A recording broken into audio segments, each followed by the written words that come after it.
On December 26, 2012, Daniel Harper sat in the kitchen of his home in Kingwood, Houston, with his Ford F-150 idling outside in the driveway, and received a phone call at 9:12 a.m. 53 minutes later, he climbed into the cab, left the quiet neighborhood, and vanished. No accident, no burned-out wreck, no body when the F-150 was later found abandoned on Old Humble Road near Lake Houston. After months of searching, the case gradually went cold and was reclassified as inactive by the end of 2013. His wife heard theories that he might have left voluntarily to start a new life. Suburban rumors whispered about unspoken personal conflicts. Friends wondered if that morning call had been a goodbye.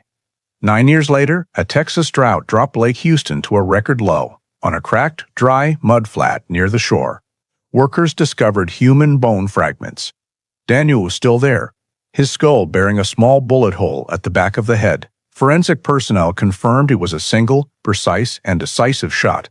But it was the old phone data that began to change everything. A prepaid SIM had contacted Daniel before he disappeared. Another device had been near Lake Houston that morning. Someone had believed the lake water and time would bury their crime. Someone had waited nearly a decade for the truth to be dragged up from the mud. Some names and details in this story have been changed to protect anonymity and privacy. Not all photographs are from the actual scene. Kingwood, Houston, Texas, December 26, 2012. The morning air still held the calm, lingering after the holidays, with rows of oak trees lining the streets and cars parked in driveways still covered in a thin layer of winter frost. Daniel Harper, 36 years old, a petroleum engineer working for an energy services company in downtown Houston, woke up in his family's two-story home on Havenwood Drive, where he lived with his wife Megan and 2 young children. It was an ordinary morning after Christmas, with gifts still under the tree in the living room, and Daniel's work schedule showed he had an extra day off before returning to the office. At around 9:12 a.m., Daniel's cell phone rang. He looked at the screen, left the kitchen table, and stepped into the hallway to take the call. The conversation lasted a few minutes. When he returned, he told Megan he needed to step out briefly to take care of something and would be back soon, without giving further details. There was no sign of stress in his voice, no argument or unusual hurry. At exactly 10:05 a.m., Daniel put on a light jacket, grabbed his keys, and left the house, backing his silver Ford F-150 out of the driveway. A neighbor who was taking out the trash confirmed seeing the truck drive slowly past the corner and turn toward Woodland Hills Drive. After that moment, Daniel Harper was not seen again by anyone in his family. Noon passed without any texts or calls. Megan assumed her husband might be meeting someone nearby or stopping by a store, since he had not taken a suitcase or any items suggesting he planned to be gone long. By mid-afternoon, the silence began to feel unusual. Daniel always made a habit of replying to messages or at least letting someone know if plans changed. When the clock hit 8:40 p.m., Megan called his number, but the call went straight to voicemail. She tried again several times, alternating between calls and texts, but received no response. She contacted a few close friends and family members, asking if anyone had seen Daniel that day, but everyone said no. The truck was not in the garage, and he had not shown up at any familiar places. By around 11 p.m., worry had turned into clear panic. Daniel had no sudden work shift, no business trip, and no history of leaving home without notice. At 10:57 p.m., Megan picked up the phone and called the Harris County Sheriff's Office to report that her husband had left the house that morning and had not returned. Immediately after the missing person report was filed at 10:57 p.m., on December 26, 2012, a deputy from the Harris County Sheriff's Office was dispatched to the address on Havenwood Drive, Kingwood, to take information directly from the family. Upon arrival, the deputy determined this was an adult missing less than 24 hours and began the initial verification process according to agency standards. Megan Harper was asked to provide full personal details about her husband, including legal full name, date of birth, driver's license number if recalled, occupation, workplace, estimated height, weight, hair color, eye color, and any distinctive identifying features such as scars or tattoos. The deputy also recorded the clothing Daniel was wearing when he left that morning, confirmed he was driving a silver Ford F-150, provided the license plate number, and established the last confirmed sighting at approximately 10:05 a.m. Megan stated that her husband had not taken luggage, had no work travel plans, had no prior family arguments, and had no history of leaving without notice. The deputy asked additional questions about Daniel's physical and mental health, history of depression, medication use, or recent financial issues. Megan provided no information indicating risk of self-harm or intentional departure. After collecting the initial information, the deputy contacted dispatch to begin standard verification steps. First, hospitals and emergency rooms in the Houston area and surrounding regions were contacted to check for any patients admitted on December 26 matching Daniel Harper's description, including unidentified cases. Results showed no matching patients. Next, the Harris County jail system was checked to verify whether Daniel had been detained for a traffic violation, mistaken identity, or any other incident the family might not know about. No matching custody records were found for his name or date of birth. Dispatch also reviewed all traffic accident reports from the day, including collisions on highways, local roads, and vehicles towed to impound lots. Daniel's Ford F-150 license plate did not appear in any reports. In addition, the dispatcher checked the 911 system to see if any calls involved demand, matching Daniel's description in the Kingwood area or along major routes that day. No matching information was found. While these steps were carried out, a BOLO, Beyond the Lookout, was issued to patrol units in Harris County and neighboring law enforcement agencies, providing a vehicle description, license plate, and basic information about Daniel to increase the chance of locating the truck if it appeared on the road. The BOLO did not classify the case as criminal, but identified it as a missing adult, warning attention. The deputy also asked Megan whether Daniel had used credit cards or withdrawn cash that day.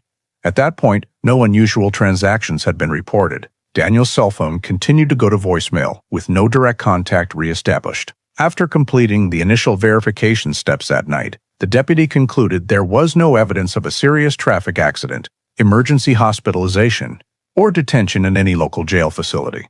The home showed no signs of forced entry, no recent violent disputes were reported, and there were no immediate indicators of a dangerous situation. The case was therefore officially recorded as a missing adult, kept open for follow-up, and pending additional information from other verification sources if new developments arose. By the morning of December 27, 2012, with Daniel Harper still completely silent and the Ford F-150 not appearing in any reports from the previous night's BOLO, the approach shifted from administrative verification to tracing his last known route. The Harris County Sheriff's Office initiated the legal process to request call detail records from the telecommunications provider for Daniel's phone number, covering the 48-hour period before and after he left home. The request included incoming and outgoing call logs, durations, precise timestamps, SMS metadata, and information on the cell towers the device connected to when calls or messages were sent or received, in order to pinpoint the last movement before the signal stopped. While waiting for full carrier data, investigators used emergency access preliminary information to identify the last recorded cell tower ping on December 26. Initial data showed that at approximately 10:52 a.m., Daniel's phone connected to a cell tower located in the area north of Lake Houston, in the region between Kingwood and Atascocita. No further call or text activity occurred after that time. The device recorded no new network connections, indicating the phone may have been powered off, lost battery, or moved out of coverage. Investigators continued to request more detailed analysis from the carrier to determine the estimated coverage area of the last tower, including radius and antenna sector direction the device may have connected to, in order to narrow the search area. In parallel with the telecommunications analysis, the investigative team reviewed traffic cameras along the main routes Daniel likely used when leaving Kingwood the previous morning. The 2012 camera system did not cover the entire residential area, but some major intersections and highway access points had recordings. Investigators reviewed footage from Tenable REM to 11:30 a.m. to 11:30 a.m. on December 26, focusing on Woodland Hills Drive, Northbard Drive, and routes leading toward Lake Houston Parkway. One camera at the intersection of Woodland Hills Drive and North Park Drive captured a silver Ford F-150 matching the characteristics of Daniel's vehicle, traveling southeast at approximately 10:118 a.m. The image was not clear enough to confirm the license plate, but the timing and direction aligned with statements about when he left home. Subsequent cameras along Lake Houston Parkway were checked. At one point intersecting with West Lake Houston Parkway, a similar vehicle appeared in frame around 10:34 a.m., continuing north toward the area near the lake. No recording showed the vehicle turning around or diverting in another direction within the available camera range. Based on the last cell tower data and traffic camera images, Investigators determined Daniel's final direction of travel was toward the area north of Lake Houston. Patrol units were directed to expand checks to less traveled roads around Lake Houston, especially dirt roads, dead-end streets, or remote areas with little traffic. By midday on December 27th, one patrol unit located a silver Ford F-150 parked alone on Old Humble Road, a narrow road running close to the water's edge and several hundred meters from the main route. A quick check confirmed the license plate matched Daniel Harper's registered vehicle. The truck was parked close to the shoulder with no obvious external collision damage and no other vehicles nearby.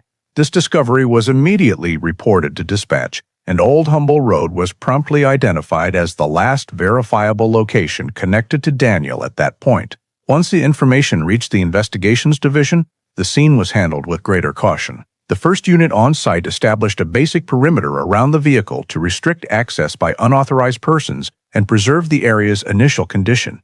Since Old Humble Road was a narrow, low-traffic road near the edge of Lake Houston, with weeds and open dirt patches on both sides, the control area was extended wide enough to encompass the parking position, the shoulder, and the area adjacent to the water's edge to ensure no potential evidence was overlooked during initial documentation. Civilian vehicles passing through were instructed to turn around or take alternate routes to avoid disturbing the scene. With the perimeter in place, investigators began systematically documenting the vehicle's position, noting the direction the front end was facing, the distance from the front tires to the road edge, the estimated distance to the lake shore, and the condition of the road surface at the parking spot. The vehicle was recorded as parked parallel to the shoulder, not blocking the road, and not in an unusual position, such as crashed into a tree or angled into a ditch. Investigators observed the surrounding area for signs of sudden braking, skid marks, or drag marks, but the road surface at that location showed no deep impressions or clear signs of disturbance.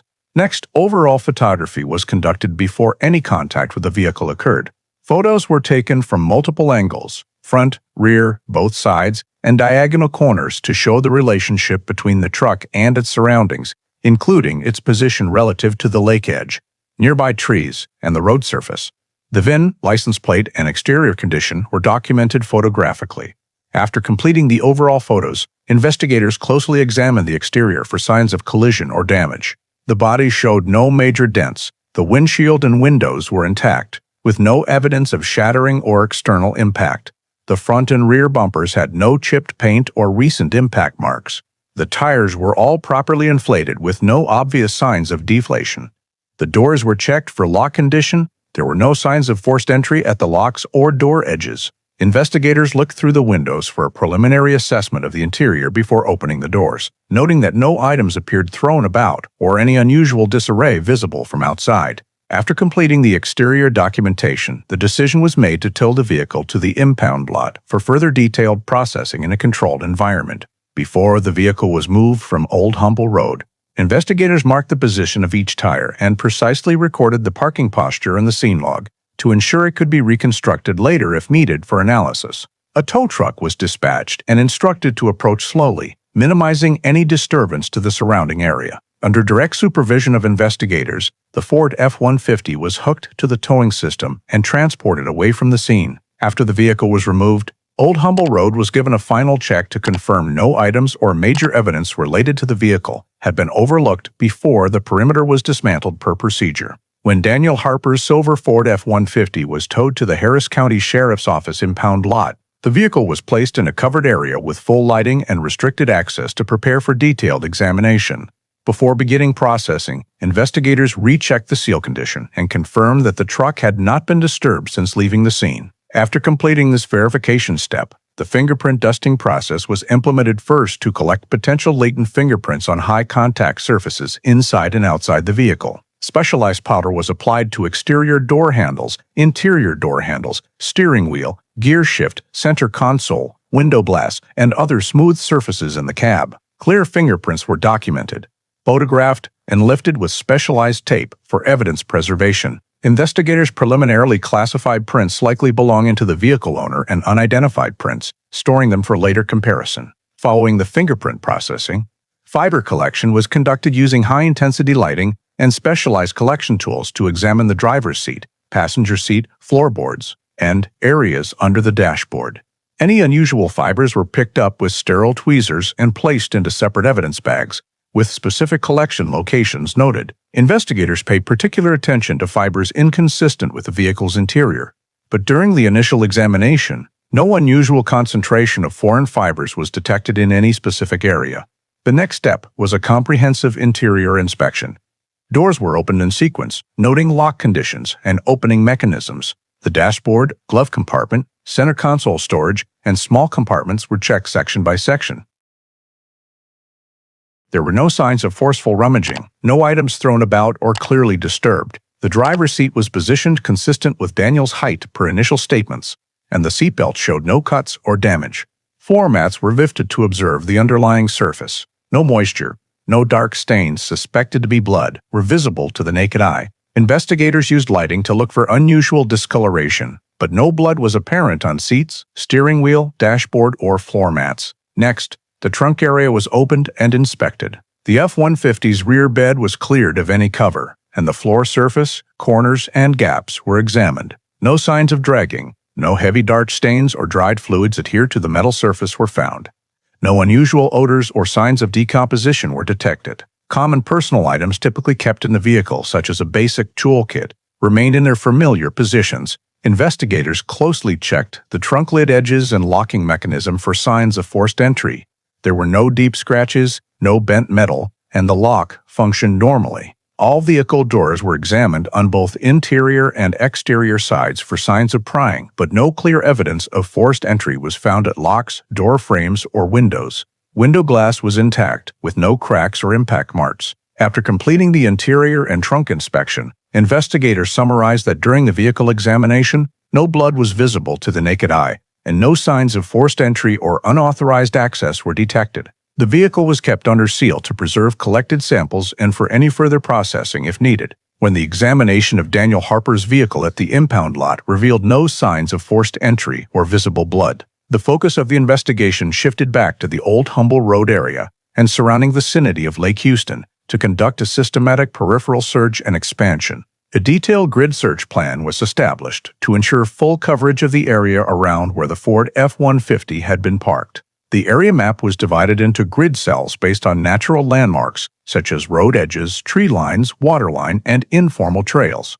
Each search team, consisting of multiple personnel, was assigned a specific sector and moved slowly in a line abreast formation, maintaining even spacing to maximize visibility and minimize the chance of missing small evidence. Team members were instructed to look for any signs of disturbed vegetation, footprints in soft soil, drag marks, personal items, or fabric scraps that might relate to Daniel. The terrain was uneven, including hard-packed dirt mixed with gravel, tall weed patches, and dense brush in some spots near the lake shore, requiring careful and repeated ground observation in hard-to-reach areas. In parallel with the grid search, a K-9 unit specialized in missing persons was deployed. A personal item of Daniel's provided by the family was used as the initial scent sample. The tracking dog was brought to the spot where the vehicle had been parked on Old Humble Road and began moving in the direction it indicated matched the scent. Initially, the K-9 moved along the road edge, circled the front and rear of the parking position, then headed toward gently sloping terrain down to the Lake Houston shore. However, after a short distance, the scent trail became unclear. Wind conditions, humidity, and the time elapsed since Daniel left the area may have affected scent retention. The K-9 did not establish a specific continuous trail from the vehicle to any fixed point. Based on the inconclusive tracking results, the search team intensified visual checks in areas where the K-9 had paused or circled, particularly soft soil sections of the shoreline. Investigators closely examined the ground for shoe impressions, slip marks, or signs that someone had stepped into the water. Some faint impressions in the mud surface were noted, but they were not clear enough to determine origin or timing.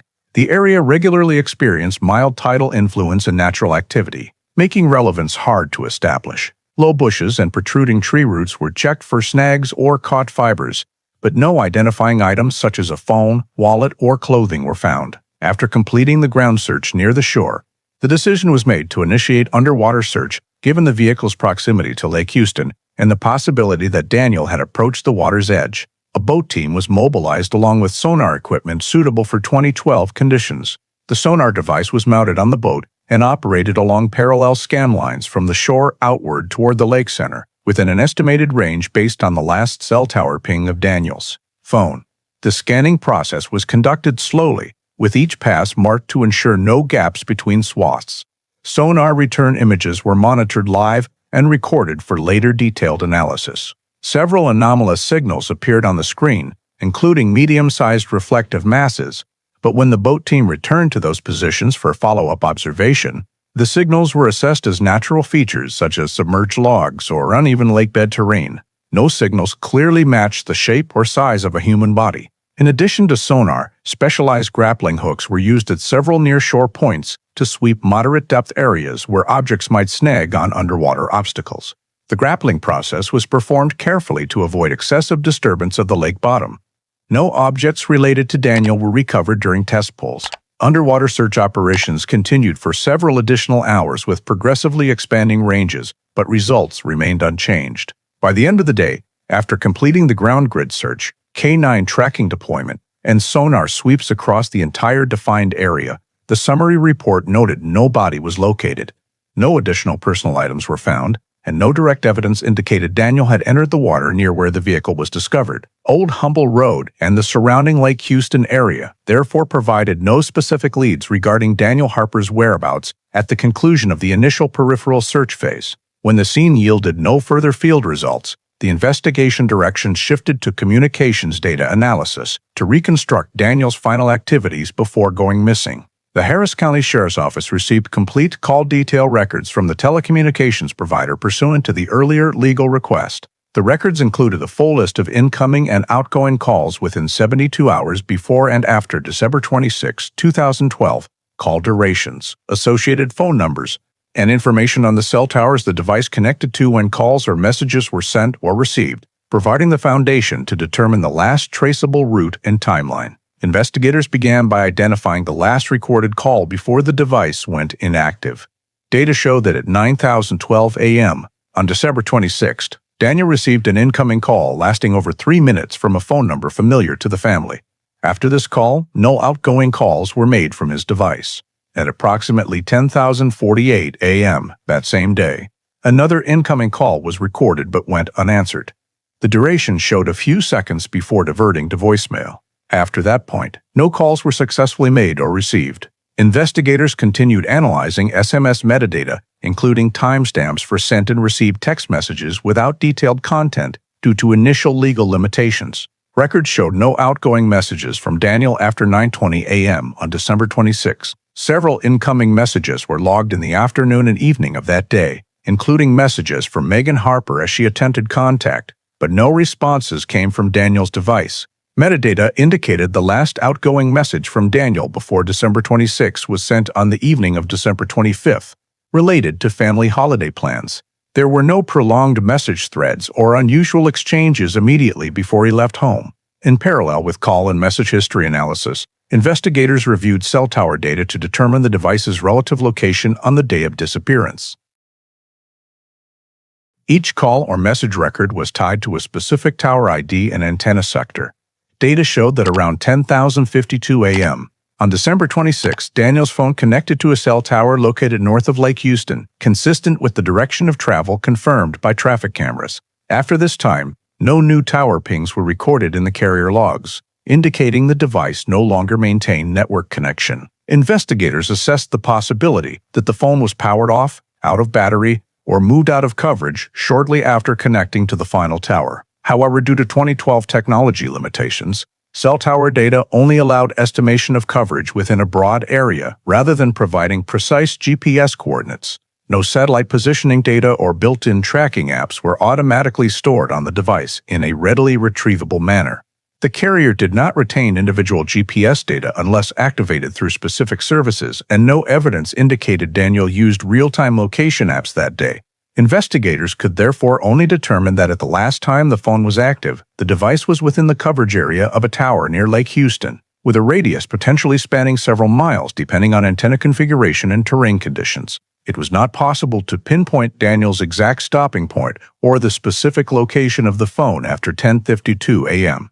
The phone data analysis showed that Daniel's communication sequence ended abruptly on the morning of December 26, with no subsequent call or message activity. and location data limited to the final cell tower coverage area without providing specific coordinates due to the technological limitations of 2012, when the phone data analysis was completed, and it was determined that Daniel Harper's communications activity ceased around 10:52 a.m. On December 26, 2012, the Harris County Sheriff's Office conducted the first round of interviews with those closest to him to establish independent timelines and precisely determine the period when Daniel completely lost contact. Megan Harper was invited to the station to provide a detailed statement broken down by specific time points. Investigators asked her to recount the entire morning of December 26 from the time Daniel woke up, the activities in the house, the call at 9:12 a.m., to the moment he left home at 10:05 a.m. Megan confirmed that Daniel took the call in a separate hallway, showed no signs of stress afterward, and only said he needed to step out briefly. She stated he did not take any bag, change of clothes, work documents, or large personal items other than his phone, wallet, and car keys. When asked about their marriage, Megan confirmed there had been no serious arguments in the days prior, no plans for separation, no sudden deaths, and no history of Daniel leaving home without notice. Investigators noted that from 10:05 a.m. until around 8:40 p.m., Megan did not attempt contact because she believed her husband was handling a short personal errand. She confirmed the first call she made was at 8:40 p.m., when Daniel still had not returned and had sent no messages. She then called multiple times over the next hour or more, all going straight to voicemail. Investigators asked Megan to provide a list of people who might have contacted Daniel that day, including friends, co-workers, and relatives. Next, Lena Brooks, Megan's close friend, was interviewed at the station in a separate room to ensure independent statements. Lena confirmed she did not see Daniel on December 26 and received no calls or messages from him. She stated she spoke with Megan that evening when Megan began to worry and confirmed Daniel had no plans to visit the Brooks family that day. When asked about Daniel and Megan's marriage, Lena said she was unaware of any recent serious conflicts and had not heard Daniel express any intention to leave his family or go away. Investigators noted that Lena and the Harper family frequently interacted during holidays, but had no specific appointment on December 26. After completing Lena's interview, investigators interviewed Caleb Brooks, Lena's husband, in a separate session to compare timelines. Caleb confirmed he was in Austin for most of December 26 due to the extended holiday and flexible work. When asked for specific time points, Caleb said he left home in the morning for personal errands and moved around during the day but did not provide full hour-by-hour details. Investigators asked him to confirm whether he had any contact with Daniel that day. Caleb replied there were no calls or messages between them on December 26. Call detail records were cross-checked with this statement and confirmed no direct calls between Daniel and Caleb that day. Investigators continued to request information from Caleb about locations he visited that day for potential later verification if needed. During the interview process, 3 separate statements were recorded and then compared side by side to build a composite timeline. From Megan's statement, Daniel left home at 10:05 a.m.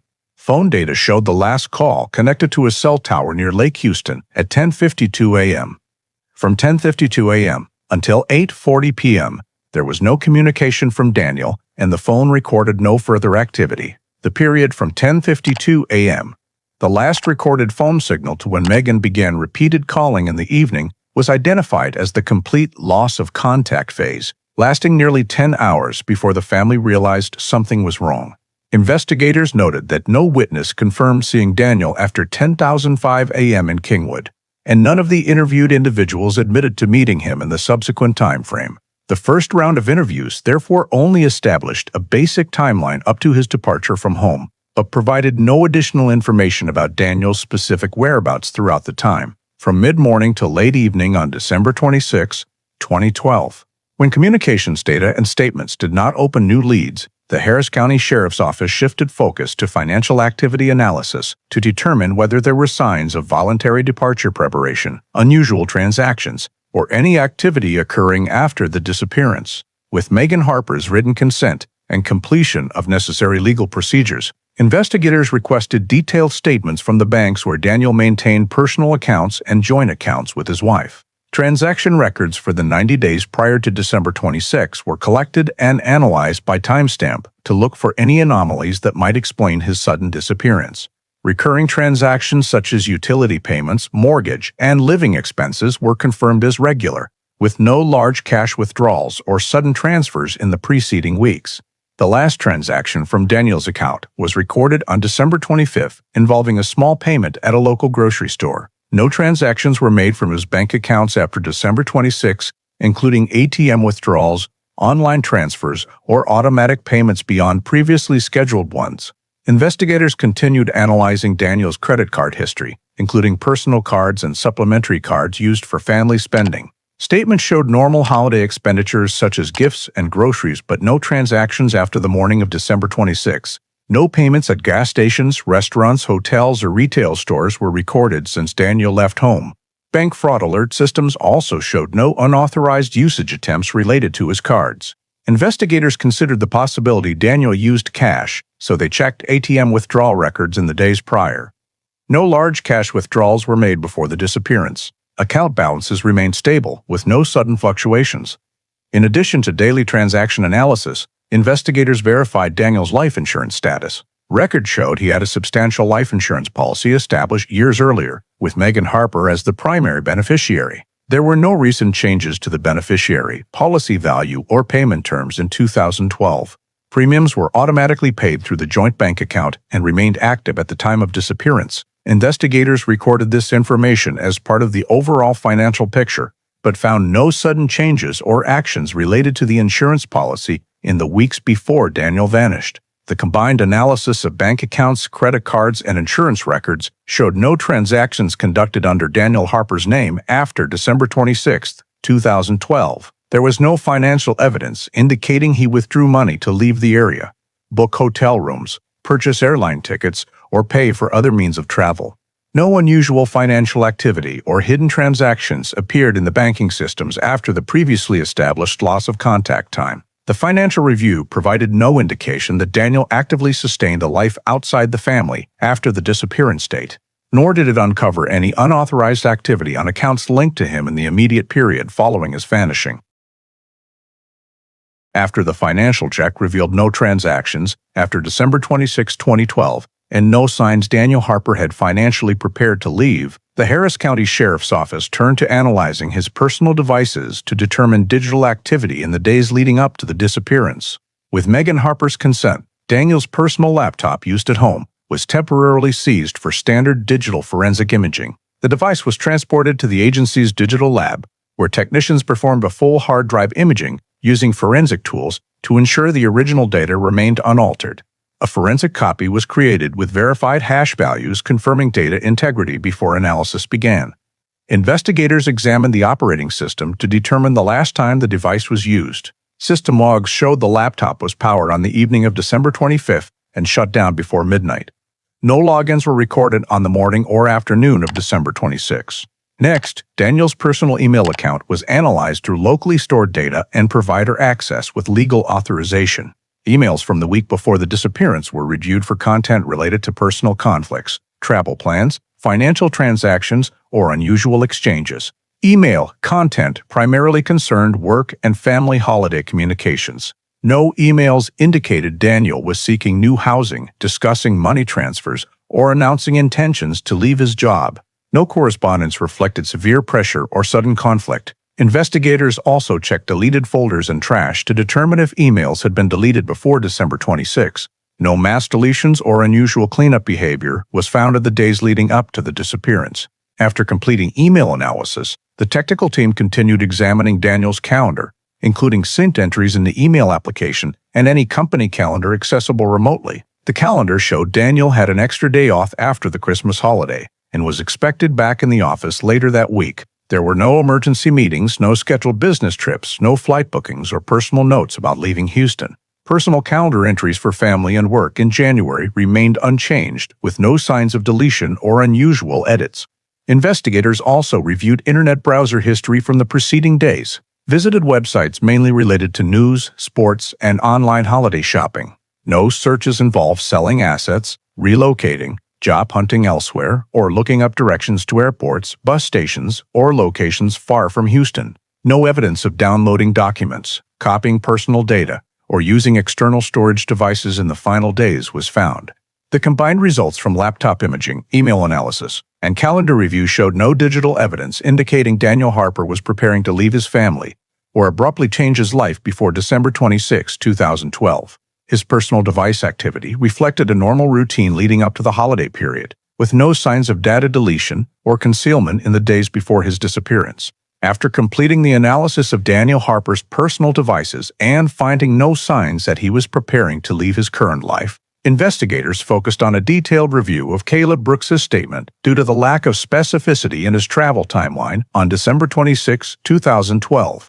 Caleb had previously stated that he was in Austin for most of the holiday period, but had traveled toward Houston that week without providing specific times for each leg of the journey. To verify this, the Harris County Sheriff's Office requested travel records related to Caleb's vehicle, including toll plaza data on major highways connecting Austin and Houston, particularly along Interstate 10 and its feeder routes. The automated toll system was checked to determine when Caleb's vehicle passed through electronic toll points. Data showed one record at a toll plaza near the eastern edge of Austin on the evening of December 25, consistent with the possibility that he left Austin that night. However, on the morning of December 26, no toll records confirmed the exact time his vehicle entered the central Houston area. Investigators expanded the review to traffic cameras at major intersections, but because the 2012 system did not provide comprehensive coverage and image quality was limited, no clear images confirmed Caleb's vehicle during the morning to early afternoon of December 26. In parallel, Caleb's credit card transactions were analyzed hour by hour. Statements showed one transaction at a gas station south of Austin on the evening of December 25th and another at a restaurant north of Houston around 4:30 p.m. on December 26. No transactions were recorded during the period from early morning to mid-afternoon on December 26. Investigators determined that if Caleb traveled by private vehicle and paid with cash during that window, there would be no electronic financial trail. However, the complete absence of transactions over several consecutive hours created an unverified gap. Next, records from the hotel where Caleb claimed to have stayed were requested. The hotel confirmed a reservation under Caleb Brooks' name on the evening of December 25th, with check-in around 9:15 p.m., paid by credit card matching the statement. However, when investigators requested a review of the room's keycard system logs, the data only showed the room key activated at check-in and one access to the room in the early morning of December 26, but no specific records of Caleb leaving or returning during the morning to afternoon of December 26. The hotel's security camera system retained footage for only a short period, and no detailed data remained for the morning of December 26 by the time of the investigation. Investigators interviewed front desk staff and night shift employees, but none had specific recollection of Caleb's presence that morning due to high holiday guest volume. Based on the combined data from travel records, financial transactions, and hotel logs, investigators determined that from approximately 10 a.m. to around 1 p.m. on December 26th, there existed a roughly 3-hour gap during which Caleb's location was not independently verified by camera, card transactions, or specific witnesses. This time frame overlapped with the period when Daniel Harper completely lost contact, beginning from the final tower ping at 10:52 a.m. When asked for clarification, Caleb provided a general explanation that he was moving around the Houston area, handling personal matters, but offered no specific locations or confirming witnesses. Investigators noted that although there was no direct evidence linking Caleb to the location of Daniel's vehicle during that period, the existence of a 3-hour unverified gap meant his alibi could not yet be considered fully corroborated. All travel records, credit card transactions, and hotel documentation were filed in the case records for continued cross-referencing with other sources as needed. When the on-scene checks, vehicle examination, peripheral searches, phone data analysis, financial review, personal device inspection, and verification of alibis for directly related individuals were completed, the Harris County Sheriff's Office conducted a comprehensive evidence evaluation to compare plausible hypotheses regarding Daniel Harper's disappearance. Investigators categorized the possibilities into 3 main groups: voluntary departure, self-harm, and third-party criminal act.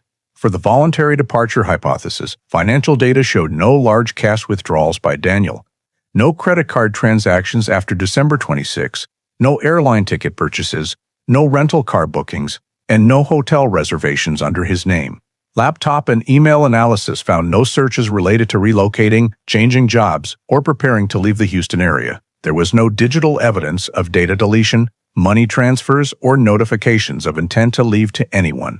The phone device ceased activity abruptly in the morning, with no subsequent signals. These factors reduced the likelihood that Daniel actively disappeared to start a new life.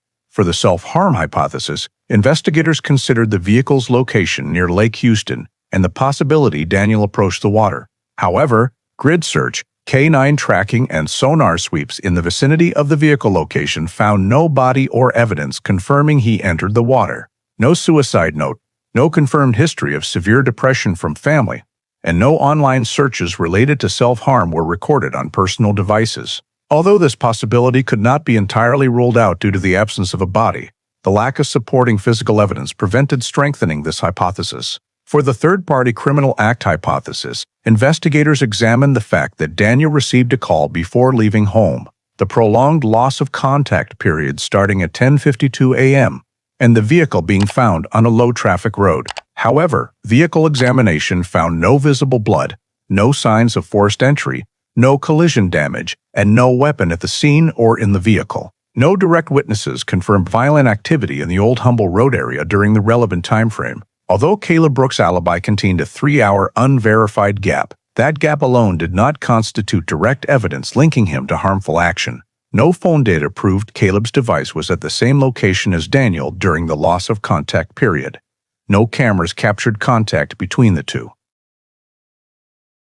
At the time of this evaluation, the case lacked core elements to reclassify it as a clear criminal matter: no body, no weapon, no confirmed signs of injury, and no direct forensic evidence indicating violence had occurred. Investigators considered the legal standard of probable cause, which requires reasonable grounds based on specific evidence to believe an individual committed a crime. Despite some suspicious elements and gaps in one person's timeline, the totality of available evidence did not meet the legal threshold for obtaining an arrest warrant or filing charges. The case at that point remained classified as a missing adult, with hypotheses maintained in parallel but none supported by sufficient evidence to definitively direct the investigation. After nearly a year since December 26, 2012, with no specific breakthrough, the Harris County Sheriff's Office conducted a comprehensive case review at the end of 2013 to reassess the entire investigation into Daniel Harper's disappearance. The file was reassembled by evidence group and investigative activity performed, including vehicle scene processing, peripheral search at Old Humble Road and Lake Houston, phone data analysis, financial review, digital device examination, and alibi checks for relevant individuals. Each division was required to re-review its reports, cross-check timelines, and verify whether any details had been insufficiently exploited or could be re-examined using alternative methods within current technology and resources.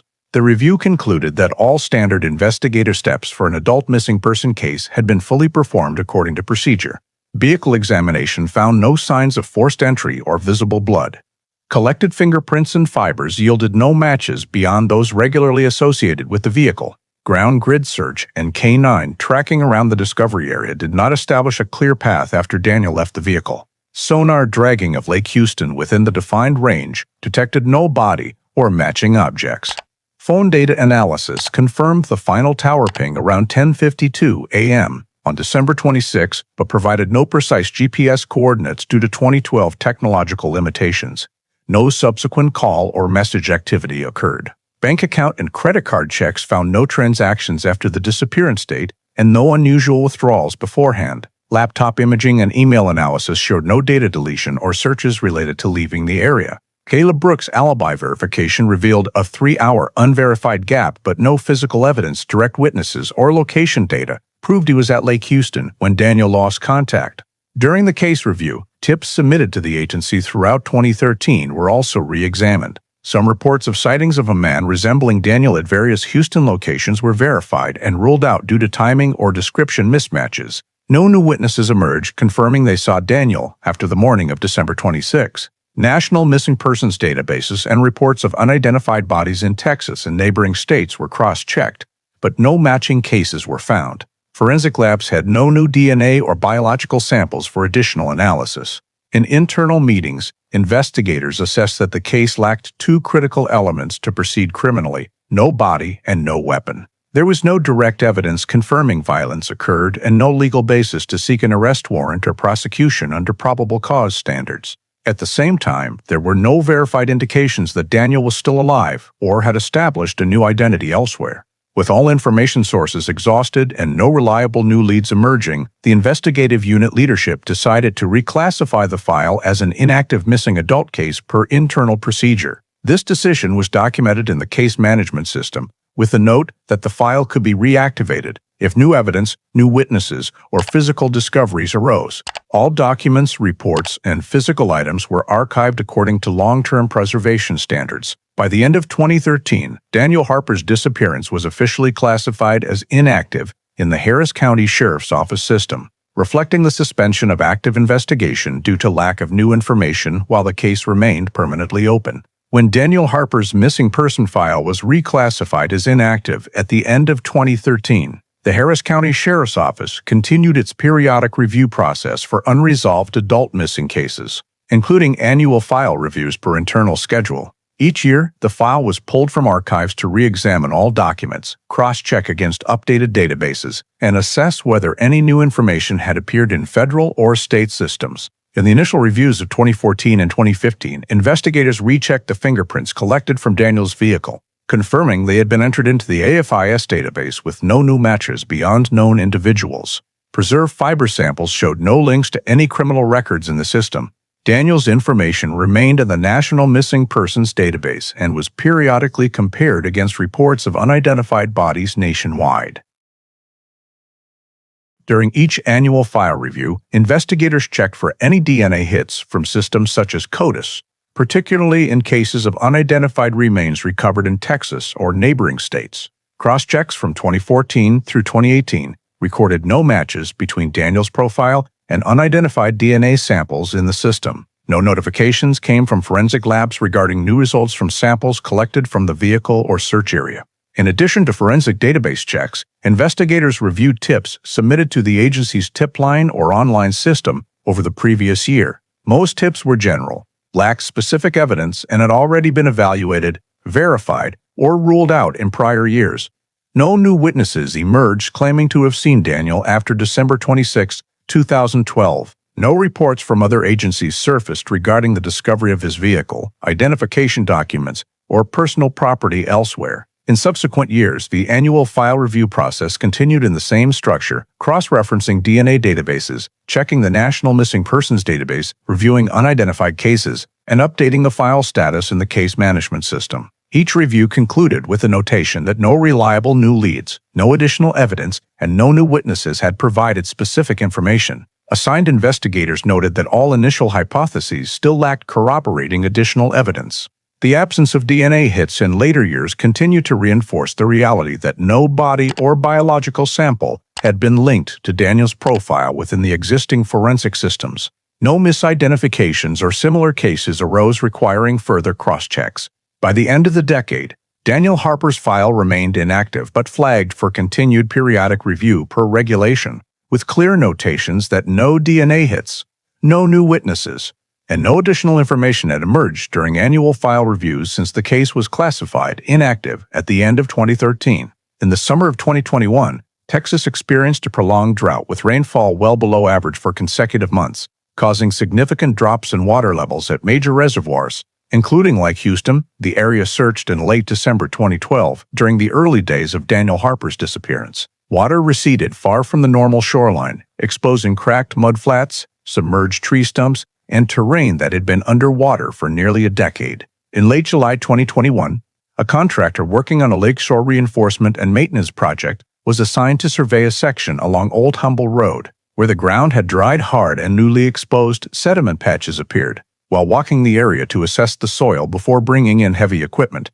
the worker noticed an ivory-colored object protruding from the dry mud, with a curved shape and structure distinct from rotted wood or limestone. Upon closer approach and inspection, he recognized the structure as resembling a long bone segment.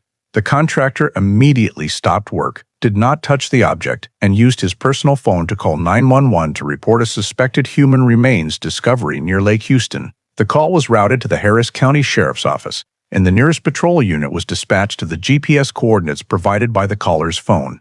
Upon arrival, the first unit confirmed the presence of a bone fragment exposed on the surface several dozen feet from the current waterline.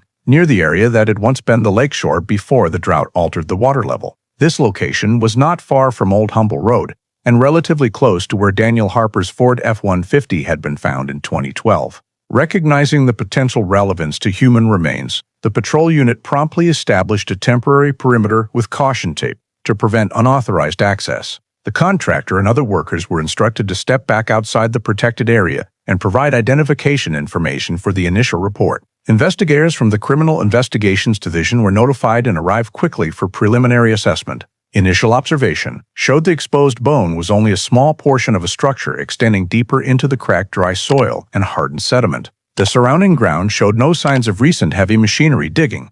Construction tire tracks were some distance away and did not pass directly through the discovery site. Investigators expanded the perimeter to encompass a broader area around the exposed bone in case additional bone fragments or evidence were scattered due to long-term water level changes.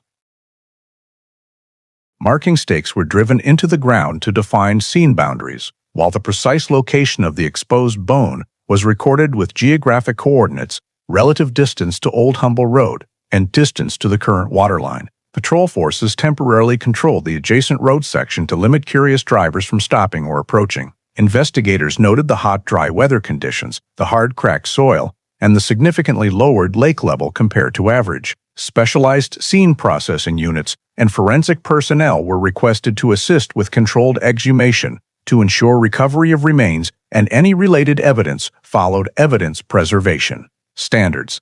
At the conclusion of initial protective measures, the discovery was officially recorded as suspected human remains exposed due to 2021 Texas drought conditions, with the scene secured and maintained under strict control pending further forensic processing. After the Lake Houston shoreline scene was cordoned off and protected according to procedure, the Harris County Sheriff's Office summoned the specialized forensic team, including a forensic anthropologist experienced in handling skeletal remains in outdoor environments and prolonged decomposition conditions. The expert arrived at the scene that afternoon and began preliminary assessment of the exposed bone. After observing the shape, structure, and thickness of the exposed fragment, the anthropologist determined it was highly likely human bone, and the exposed portion likely belonged to a long bone of the lower limb. Following the expert's recommendation, the excavation area was expanded into a controlled square grid, with dry soil and sediment removed, layer by layer, using hand tools rather than mechanical equipment to avoid damaging underlying bone structures.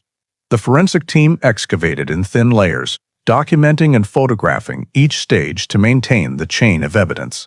As overlying soil was removed, additional bone structures emerged, including ribs, vertebrae, and limb segments. The positioning of the bones indicated a relatively intact skeleton lying in a slightly sideways position, with the head oriented toward the former lakeshore. The forensic anthropologist conducted an on-site preliminary evaluation, determining it was an adult male skeleton based on pelvic structure and skull characteristics consistent with Daniel Harper's age at disappearance in 2012. During continued excavation, the team exposed a nearly intact skull, displaced a short distance from the torso due to natural soil and water movement over many years. The skull was gently cleaned of adhering soil with soft brushes and closely examined before removal. On the right side of the skull, the anthropologist noted a round hole with characteristics atypical of environmental damage. The hole's edges were relatively clean, with inward beveling consistent with a bullet entry wound through bone. Initial observations suggested possible both entry and exit points, but further detailed lab examination was required for confirmation. This finding was immediately documented at the scene with close-up photographs and precise marking on the excavation diagram. Suspecting a gunshot wound, the area around the skull was thoroughly checked for any remaining metal fragments. During screening of soil near the skull and cervical region, a small metal fragment was recovered from adjacent sediment. The fragment was irregular in shape, dark in color, and lightweight, consistent with bullet fragment characteristics. The object was recovered with sterile tweezers, placed in a separate evidence bag, and sealed per procedure. The entire skeletal remains, including the skull and long bones, were recovered in sections, labeled by position, and preserved in specialized bags for transport to the county forensic lab. Surrounding soil from the excavation area was also collected for additional controlled screening. After completing on-site recovery, the forensic anthropologist provided a preliminary determination that the skull damage was consistent with a gunshot wound and likely the cause of death, though detailed analysis was still needed to determine shot direction and related factors. The The bullet fragment recovered near the skull was separately sealed and forwarded to the ballistics lab for metal composition analysis, and potential comparison of reference samples existed. The recovery of the skeletal remains along with the bullet fragment marked the first time in nearly a decade since Daniel Harper's disappearance that investigators possessed specific physical evidence, indicating the possibility of violent action in the Lake Houston area. When the skeletal remains and bullet fragment were transported to the county forensic lab, the next focus shifted to positive identification according to standard scientific protocols. The forensic anthropologist completed a preliminary report on sex, estimated age, and morphological characteristics of the skeleton, concluding it was the remains of an adult male within the age range matching Daniel Harper at the time of disappearance in 2012. However, for official and legally binding identification, the medical examiner's office coordinated with investigators to compare dental records against the prior dental history of Daniel. The Harper family had previously provided Daniel's dental records in the early investigation years, including dental x-rays and treatment notes. These records were retrieved from storage and provided to a forensic odontologist for comparison with the skeleton's dental structure. The skull was cleaned and newly x-rayed in the lab, after which features such as filling locations, root shapes, inner tooth spacing, and any specific dental interventions were point by point compared to prior records. Comparison results showed high correspondence between the skeleton's dental structure and Daniel Harper's dental records, including a composite filling in the lower left molar and a root canal procedure in the upper right molar documented in 2010 records. Based on the degree of match, the forensic odontologist concluded the remains were consistent with Daniel Harper. In parallel with dental comparison, bone samples were sent to the DNA lab for genetic analysis. Given the remains had been exposed to the environment for nearly a decade, DNA extraction was performed from dense cortical bone in the femur to maximize the chance of obtaining quality genetic material. The extracted DNA was compared to reference samples from Megan Harper and immediate family members provided during the initial investigation. STR analysis showed genetic matches consistent with parent-child and spousal relationships at high statistical probability. The official DNA report confirmed the remains recovered at Lake Houston belonged to Daniel Harper. After identification was confirmed by both dental and DNA methods, the medical examiner proceeded to determine cause and manner of death. The skull was examined in detail under magnification and with additional X-ray imaging to characterize the trauma. The round hole observed at the scene was confirmed as a gunshot wound, with inward beveling at the entry point and outward beveling consistent with high-velocity projectile impact. The recovered bullet fragment was verified as metal, and the skull wound trajectory indicated passage through brain tissue.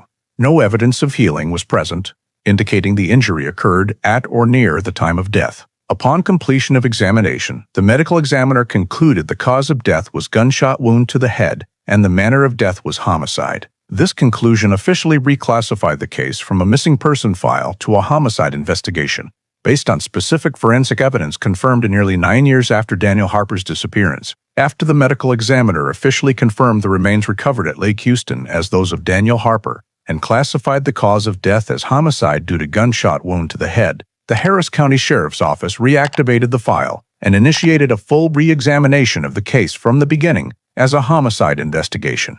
A new investigative team was assigned to review all documentation from 2012 to 2013, including scene reports, vehicle forensic reports, phone data, financial records, digital device examinations, and all interview transcripts. The objective was to reconstruct the most detailed timeline possible, using both old evidence and new findings. The timeline was rebuilt starting from the morning of December 26, 2012, 9:12 a.m. Daniel received a call, 10:05 a.m. He left home around 10:18 a.m. The vehicle was captured on traffic camera, 10:34 a.m. Continued toward Lake Houston, 10:52 a.m. Final cell tower ping recorded the phone signal. After that point, no further communication, no financial transactions, and no witnesses confirmed seeing him alive. The discovery of a skull with a bullet hole near where the vehicle had been parked eliminated hypotheses of voluntary departure or self-harm from primary consideration. The team focused on individuals with unverified time periods overlapping Daniel's loss of contact window, particularly Caleb Brooks. The 2012 file was reopened, and Caleb's statements were compared in detail against previously collected travel records and credit card transactions. The 3-hour gap on the morning of December 26 from approximately 10 a.m. to around 1 p.m. was flagged as central, Investigators re-reviewed toll records, traffic cameras, and hotel logs to determine if any additional data had been underexploited at the time. Caleb's 2012 statements provided general information about movement but no specific locations or hour-by-hour confirming witnesses. When cross-referenced with a rebuild timeline, this period aligned with the window when Daniel was determined to have been near Lake Houston before his phone went inactive. The team compared every detail in the 2012 interview transcripts against the new skeletal discovery location. They reanalyzed responses regarding travel routes, trip purpose, and intermediate stops. No 2012 statements mentioned Caleb being in the Lake Houston area that morning, but no electronic data completely ruled out the possibility of him passing through during the 3-hour gap. The absence of a body in 2012 had limited homicide direction investigation. Now, with forensic confirmation of gunshot death, all statements were re-evaluated for potential concealment of information. Investigators created a side-by-side comparison chart of Daniel's movement timeline and Caleb's reported timeline to identify potential spatial and temporal intersections. The file was also reviewed to determine if any 2012 details had been undervalued due to lack of physical evidence, particularly regarding the vehicle's discovery near Old Humple Road, the area now confirmed as the long-term location of the remains.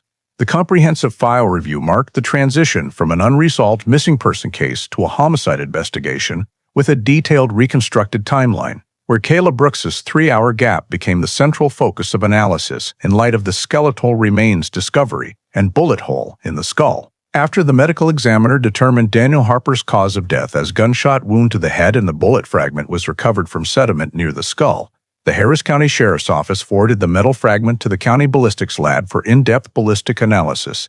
The fragment was cleaned with specialized solution to remove mud, soil, and mineral buildup accumulated over nearly a decade in the underwater and dry soil environment. After cleaning, the ballistics technician used a high-magnification comparison microscope to examine the metal surface, focusing on rifling marks, the grooves, and lands created as the bullet traveled through the gun barrel. Although the fragment was no longer intact and showed deformation from impact with the skull, several identifiable features remained, including approximate number of lands and grooves, twist direction, and estimated groove width. These parameters were carefully measured and recorded, then entered into the National Integrated Ballistic Information Network, NIBIN, for automated comparison against the national database. NIBIN uses three-dimensional imaging technology to create digital models of bullet surfaces, enabling matches against millions of bullet and cartridge case records collected from cases nationwide. The data entry process was repeated multiple times to optimize image quality and increase pattern recognition accuracy. In the following days, the system returned preliminary results, showing no direct hit linking the fragment to any previously entered case in NIBIN. This meant the fragment did not match bullets from other shootings already processed in the system, or if related, no such sample had been collected and entered before. Although no hit occurred, the ballistics technician could still estimate caliber based on remaining fragment diameter and rifling characteristics. Measurements indicated compatibility with a common medium caliber used in semi-automatic handguns, a type frequently used for personal purposes. This information was passed to the investigative team to review records of individuals interviewed in 2012, particularly those known to own or have access to handguns matching the estimated caliber. In Texas, there is no comprehensive firearm registration database like vehicle registration, but purchases through federally licensed dealers, FFL, can be traced via legal request. The team identified individuals within the scope of review and requested ATF firearm purchase records to verify whether any matching semi-automatic handgun had been legally purchased in the years before 2012. During this process, records showed a semi-automatic handgun of corresponding caliber had been legally purchased in Austin prior to 2012 by an individual connected to the initial investigation. Details including manufacturer, model, and barrel specifications were recorded and forwarded to the ballistics technician for compatibility assessment with the observed rifling on the fragment. Due to the fragment's deformation and loss of original shape, positively identifying a specific firearm was complex, but the technician could compare parameters such as land and groove count and twist direction of that model against the recovered data. In parallel with tracing a registered firearm in Austin, investigators re-reviewed 2012 files to determine whether firearm ownership information for relevant individuals had been collected and whether any inconsistencies existed in prior statements. Old reports were cross-checked against new data to find discrepancies or overlooked details due to the lack of physical evidence at the time. Although no absolute confirmation linked the fragment to a specific firearm, the ballistic analysis and firearm tracing marked a significant step in identifying a potential murder weapon, based on physical evidence recovered from the scene nearly 9 years after Daniel Harper's disappearance.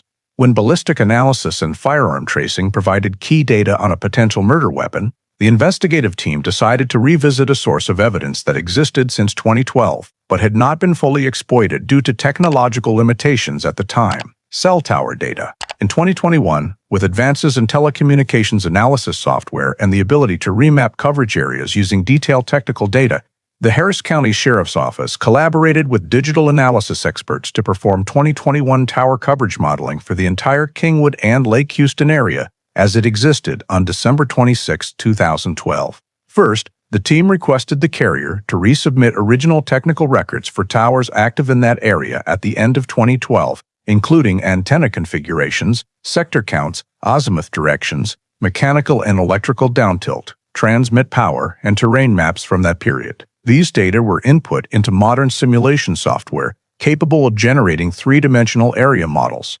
accounting for terrain elevation, tree density, building structures, and environmental conditions to more accurately estimate real-world coverage per antenna sector. Daniel Harper's and Caleb Brooks' call detail records, preserved since 2012, were re-ingested into the analysis system. Previously, investigators could only determine that Daniel's phone connected to a tower north of Lake Houston at 10:52 a.m. and could not pinpoint location beyond a broad radius.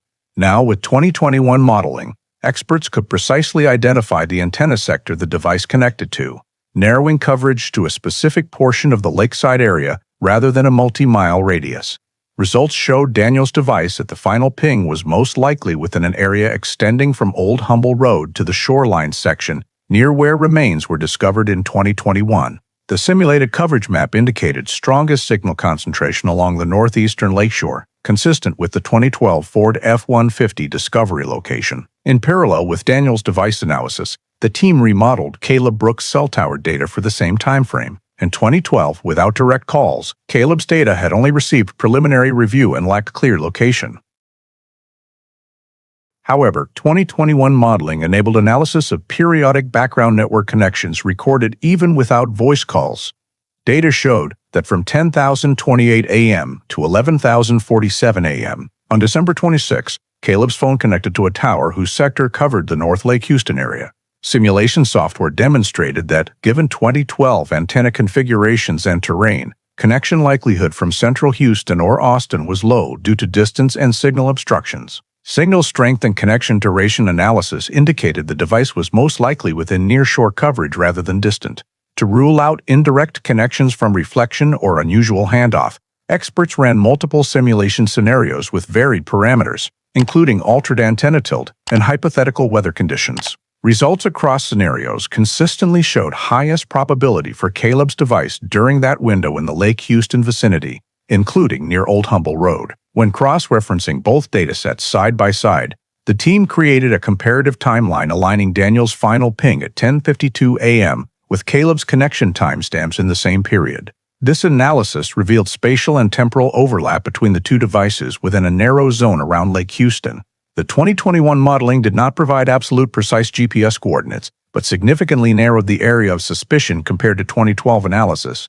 Results were presented as digital maps with color-coded probability layers for device location at each timestamp, accompanied by a technical report explaining calculation methods and model limitations. This analysis marked the first time 2012 telecommunications data was exploited with sufficiently advanced technology to establish that Caleb Brooks' device was likely near Lake Houston during the window when Daniel Harper completely lost contact, creating a significant intersection point between the two devices in the area later found to contain the remains. After 2021 cell data remodeling showed Caleb Brooks' device likely present near Lake Houston during Daniel Harper's loss of contact window, the investigative team expanded telecommunications analysis to determine whether any third device was present in the same area and interacted with Daniel before his disappearance.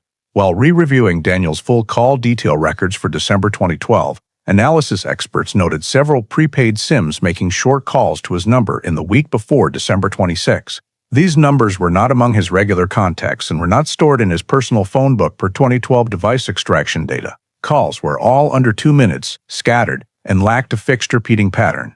Due to 2012 prepaid SIM regulations, user registration was not strictly mandatory, making initial subscriber identity difficult to determine. However, the team requested additional technical data from the carrier, including IMEI International Mobile Equipment Identity of devices, using these prepaid SIMs during contacts. IMEI is the fixed hardware identifier of the phone, allowing device tracking even with frequent SIM changes. Upon receipt, experts determined the same IMEI had been used with at least 3 different prepaid SIMs from early December 2012 through mid-January 2013. This indicated a single device repeatedly swapped SIMs, possibly to limit tracing by subscriber number.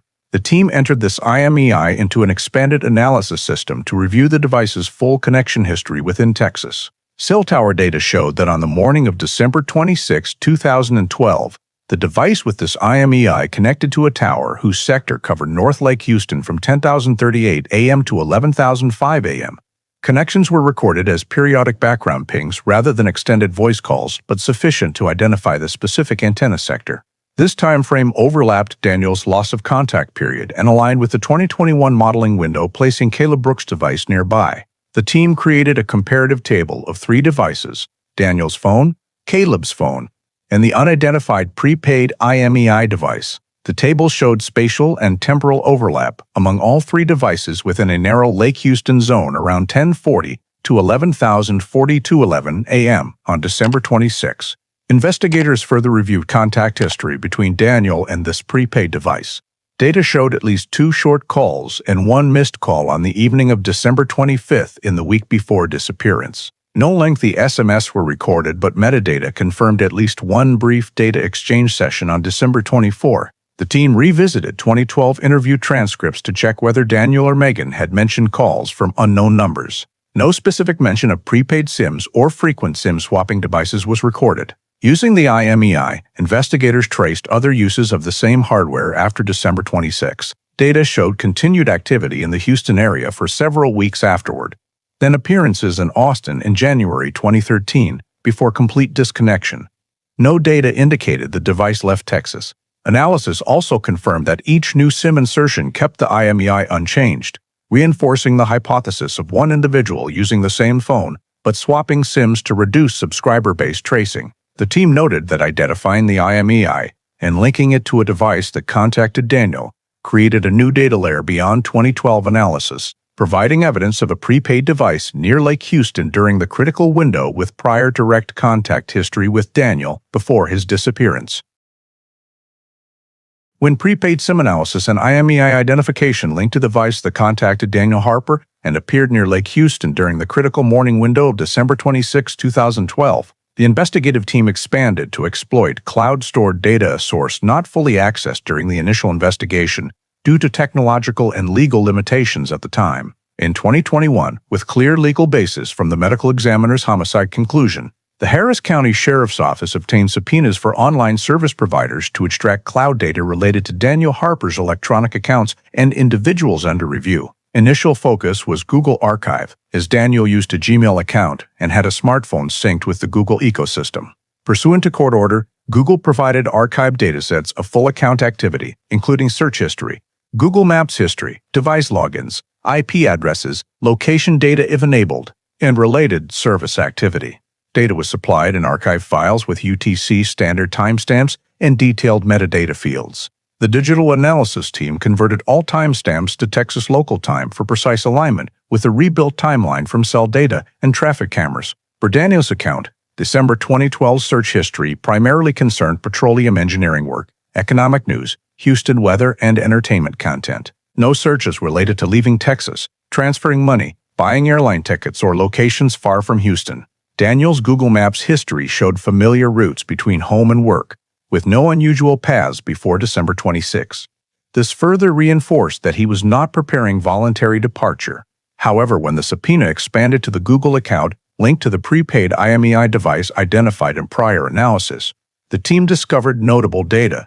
The archive for this account showed multiple search queries from December 20 to 25, 2012, directly related to the Lake Houston and Kingwood area. Queries included Old Humble Road access, Lake Houston water level December. Remote areas near Kingwood TX, leased traffic roads near Lake Houston, and public access points, Lake Houston.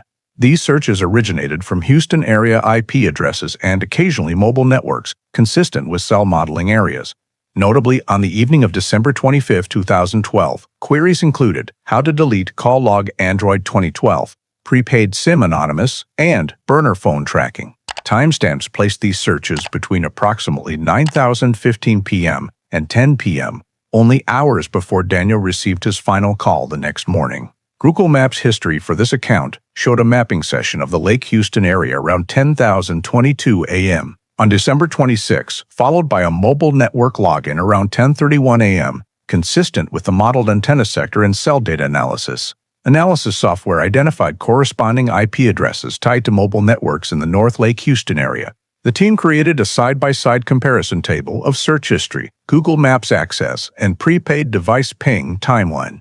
Results showed clear temporal overlap between Lake Houston mapping activity and Daniel's complete loss of contact at 10:52 a.m. Additionally, the Google Archive recorded that, in the weeks after December 26, 2012, this account ceased Lake Houston-related searches but showed sporadic logins in Houston and Austin, before full inactivity by mid-January 2013. No signs of account hacking or logins from other countries appeared. All access originated from Texas IP addresses. Extracting the Google Archive via cloud subpoena provided a new digital evidence layer inaccessible in 2012, including pre-disappearance search history directly tied to Lake Houston and queries about prepaid SIMs, call log deletion, and burner phones. This data was integrated into the homicide file as part of the digital evidence chain, linking the prepaid device identified via IMEI to the critical area and time frame in the case. After cloud data and 2021 cell modeling created significant intersection points among Caleb Brooks' device, the unidentified prepaid IMEI device, and the Lake Houston area during Daniel Harper's loss of contact window, the investigative team continued reviewing Caleb's full social connections to determine whether any previously undisclosed witnesses existed from 2012 files. During this review, the name Ethan Mills surfaced through an indirect connection in Caleb's old Austin friend list. Investigators determined that Ethan and Caleb had worked together on a short-term engineering project in 2012 and maintained social contact for some time afterward. Ethan was invited to the station to provide voluntary testimony. In the initial session, Ethan confirmed knowing Caleb before 2012 and meeting multiple times at personal gatherings in Austin and Houston. When asked about late 2012, Ethan stated he had a private conversation with Caleb in early 2013, a few weeks after Daniel was reported missing. According to Ethan, during that conversation, Caleb mentioned that things had gone too far and said he didn't think it would end like this. Ethan asserted that at the time he did not fully understand the statement's meaning, but after following news of Daniel's disappearance and later the 2021 remains discovery, he began connecting those words to the case. Investigators asked Ethan to detail the conversation context, location, timing, and Caleb's mental state when speaking. Ethan said the conversation occurred at his Austin apartment around late January 2013. Caleb appeared stressed and had been drinking more than usual. According to Ethan, Caleb said he was at Lake Houston that day and met Daniel to talk. Ethan did not hear Caleb directly admit shooting Daniel, but Caleb said everything spiraled out of control and that he wished he could go back to that morning. Investigators asked Ethan to clarify whether Caleb mentioned a gun. Ethan stated Caleb referred to a gun in the car and that the shot happened faster than he thought. Ethan admitted that in 2013 he did not report this information because he believed Caleb was speaking while intoxicated and did not take it as a genuine confession. After the remains discovery and homicide conclusion news, Ethan decided to contact authorities. The team cross-referenced Ethan's statement with the rebuild timeline and collected digital data. Caleb's modeled presence near Lake Houston from 10:30 to 11:00 a.m. on December 26, 2012, aligned with the account that he was at Lake Houston that day. Information about carrying a gun in the car was compared to the Austin firearm purchase record retrieved during ballistic analysis. Investigators noted that Ethan's testimony provided a new element, information that Caleb had admitted being at Lake Houston and referenced a gun in the context of meeting Daniel. This testimony was audio recorded, signed for confirmation, and added to the homicide file as new witness testimony emerging nearly 9 years after the event, providing direct information related to Caleb's actions and statements in the period following Daniel's disappearance. When Ethan Mills's testimony was added to the homicide file and increased investigative pressure on Caleb Brooks, the team decided to approach Rachel Brooks, Caleb's ex-wife, to re-examine information provided in 2012 and determine whether any data had been overlooked or deliberately withheld during the early investigation. Rachel had divorced Caleb in 2016 and lived separately from him. When contacted, she agreed to cooperate with authorities and appeared at the Harris County Sheriff's Office to provide voluntary testimony. In the first session, Rachel confirmed that in late 2012 she and Caleb were still married and maintained a life between Austin and Houston due to his work. She stated that when Daniel Harper was reported missing, she believed Caleb was not involved because he said he was in Austin for most of December 26. However, upon being informed that the remains had been identified as Daniel's and the cause of death was homicide by gunshot, Rachel changed her stance and admitted she had not provided full information during her 2012 interview. According to Rachel, on the afternoon of December 26, 2012, Caleb returned home stressed, spoke little, and asked her not to mention that he had left Austin that morning if anyone asked. She said he told her he had to handle a personal matter in Houston and didn't want it to spread. Rachel admitted that in 2012, with no body found and the case classified as a missing person, she believed her husband and did not want to create additional legal trouble or affect a family. When asked why she decided to cooperate now, Rachel said that after learning of the homicide conclusion and seeing news reports about the remains discovery at Lake Houston, she felt she could no longer remain silent. Rachel agreed to provide access to old emails, personal data backups, and storage devices used in 2012.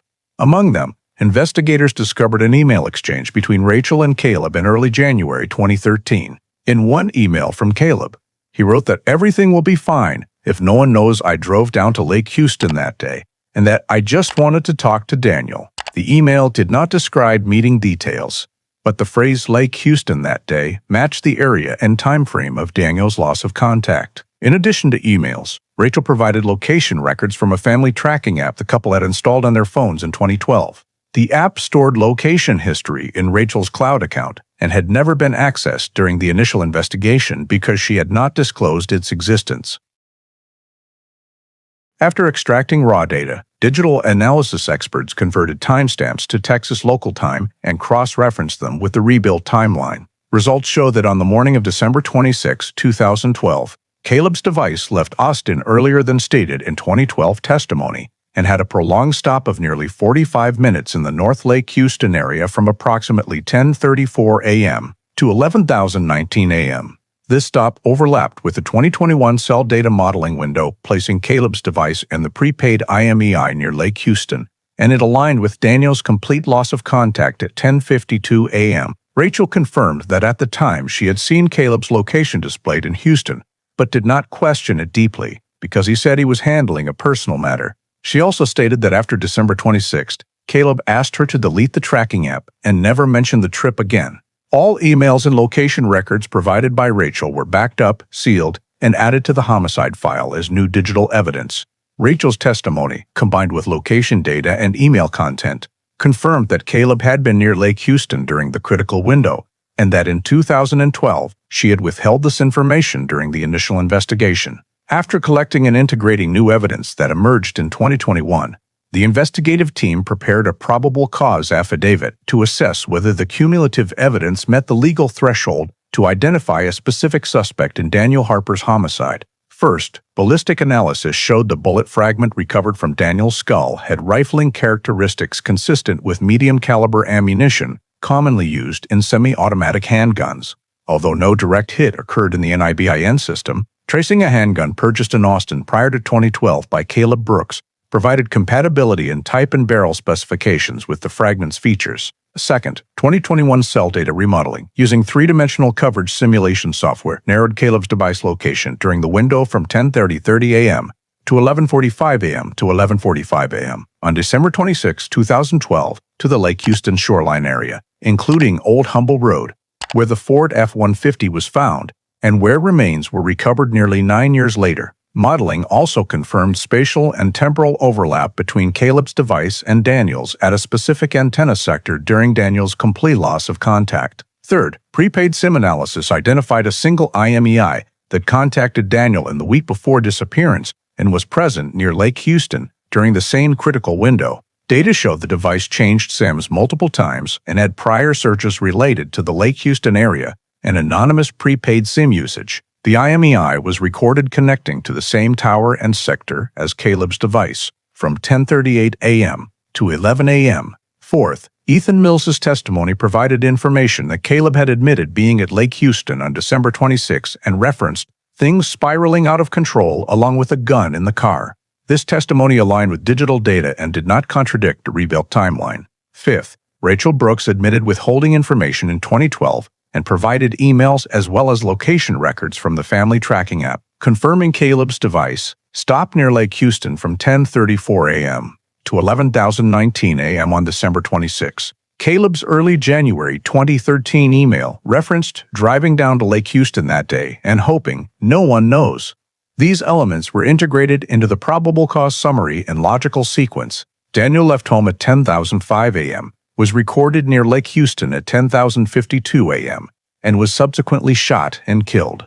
Caleb's device and the related prepaid device were both present in the same area and time frame.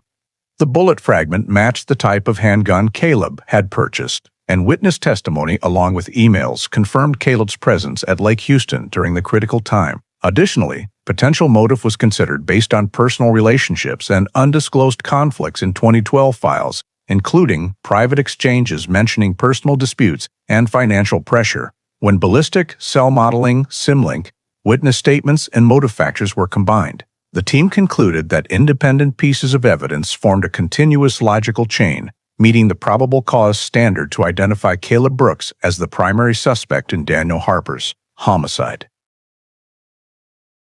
When the probable cause summary was completed with full elements from ballistic analysis, cell tower remodeling, prepaid SIM linkage, witness testimony, and location data provided by Rachel Brooks, the file was forwarded to the Harris County District Attorney's Office to obtain a formal arrest warrant for Caleb Brooks. A multi-page sworn affidavit was drafted detailing the rebuild timeline from the morning of December 26, 2012, the location overlap between Caleb's and Daniel's devices at Lake Houston, the prepaid device's contact with Daniel, the bullet fragment's compatibility with the handgun Caleb purchased in Austin, and statements recorded by Ethan Mills along with emails provided by Rachel. The district judge reviewed the file and concluded that the totality of evidence met probable cause to believe Caleb Brooks was directly involved in Daniel Harper's homicide. The arrest warrant was signed and transmitted to the Harris County Sheriff's Office for execution in coordination with law enforcement in Austin, where Caleb resided in 2021. An arrest plan was developed to ensure surprise and safety for all involved, including verification of Caleb's current daily schedule and assessment of potential firearm risk based on prior purchase records. On the designated morning, law enforcement units approached Caleb's residence in Austin, confirmed identity, and executed the warrant. Caleb was taken into custody without reports of significant resistance. He was informed of the warrant and his rights per legal requirements. Concurrently with the arrest, investigators obtained and executed a search warrant for his residence, vehicles, and any storage locations under his control.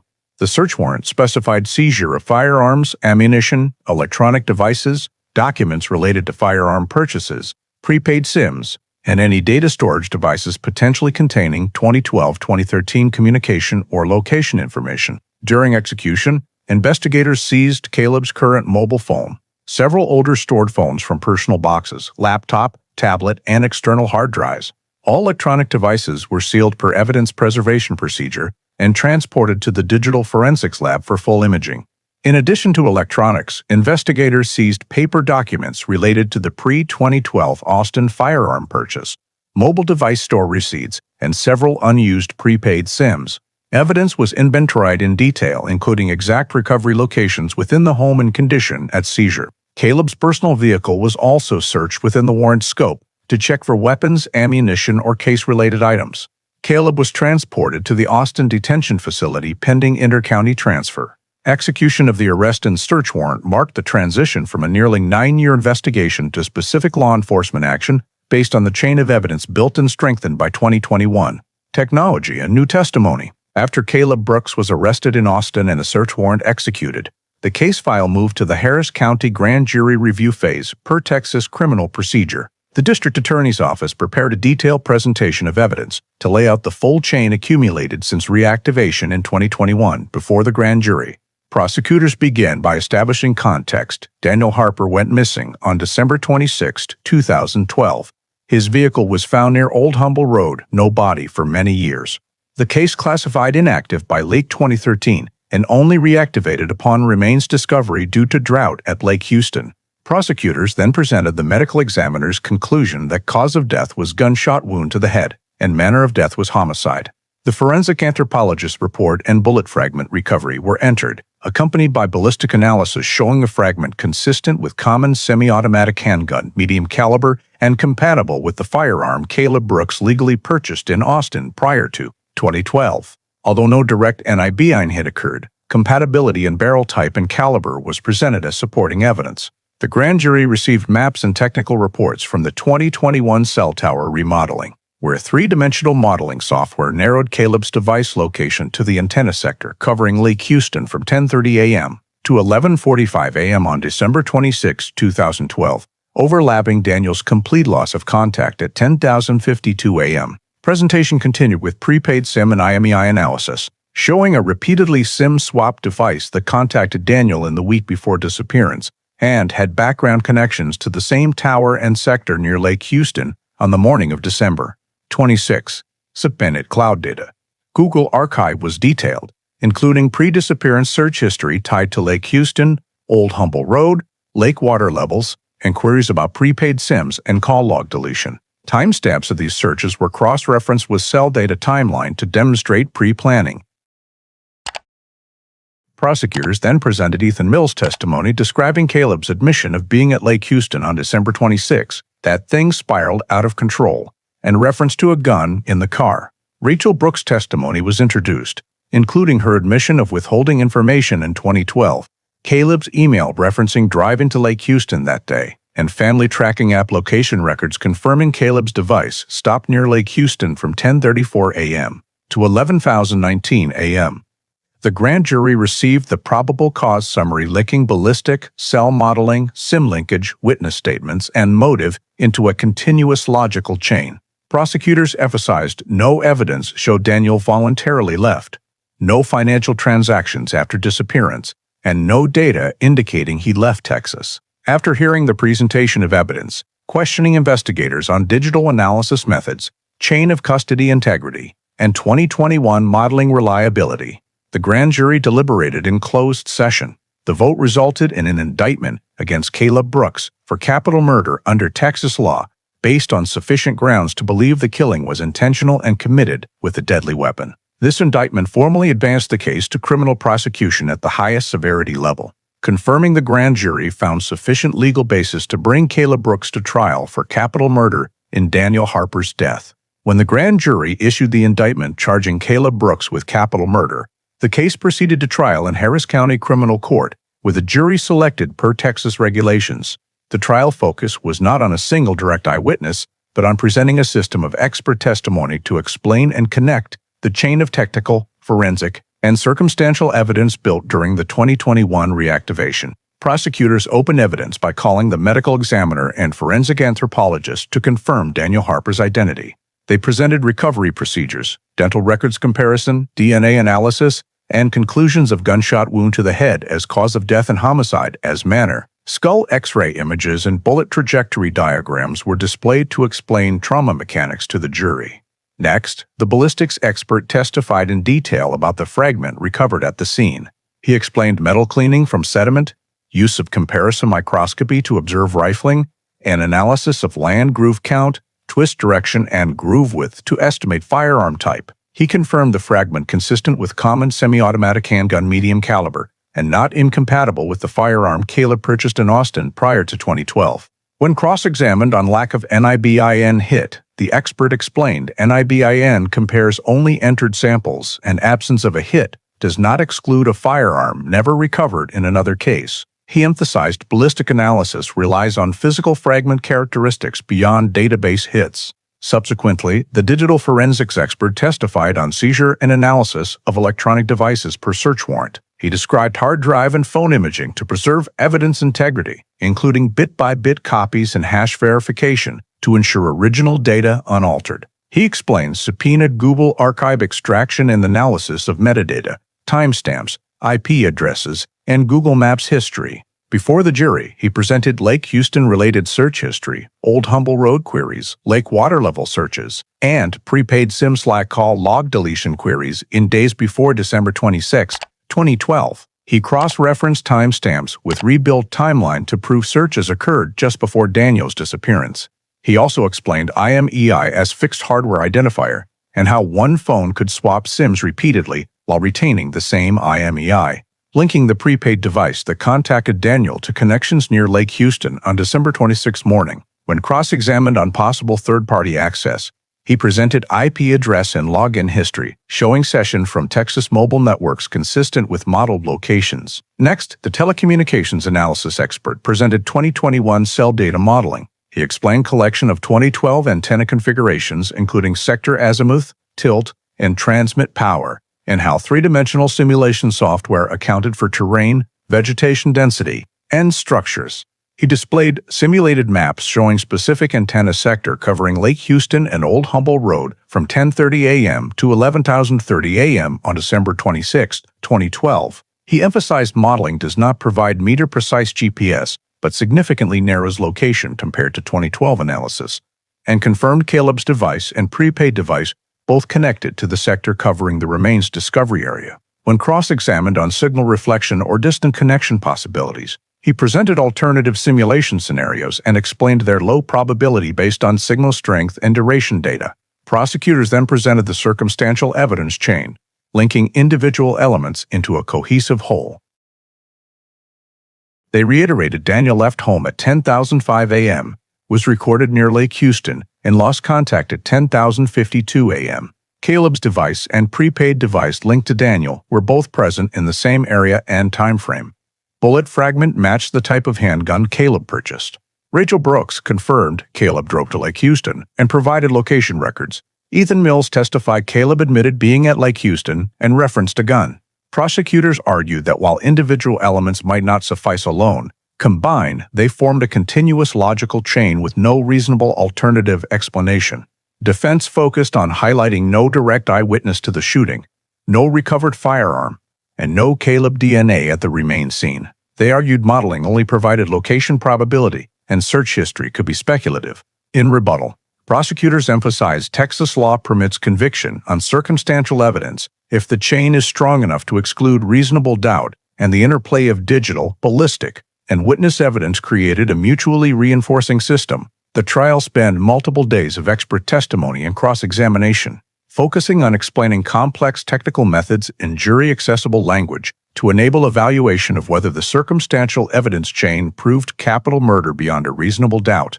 After several days of deliberation following all expert testimony, digital analysis, ballistic presentation, and closing arguments from both prosecution and defense, the jury returned to the courtroom to announce the verdict in the capital murder case involving Daniel Harper's death.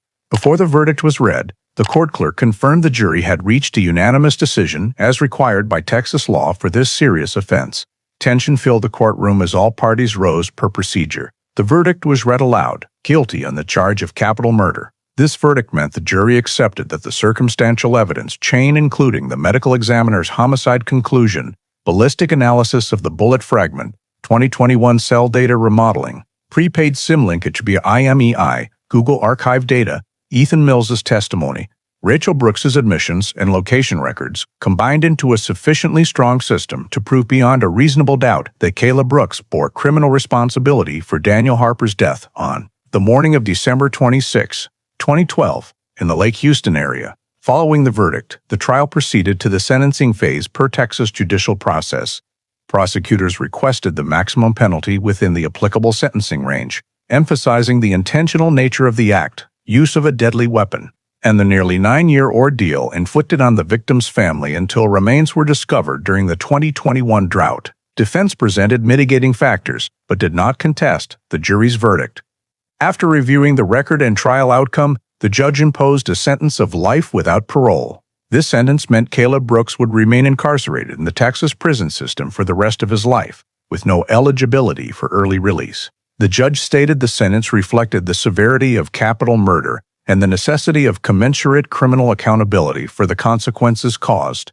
Caleb Brooks was immediately remanded to custody pending transfer to a Texas Department of Criminal Justice facility. Following sentencing, the case file was officially updated in the Harris County Sheriff's Office and District Attorney's systems, changing status from active prosecution to closed following conviction. Investigative documents from the 2012 missing person phase, cold case period, 2021, reactivation, grand jury, trial, and sentencing were fully archived, nearly a decade after Daniel Harper was reported missing at 10:57 p.m.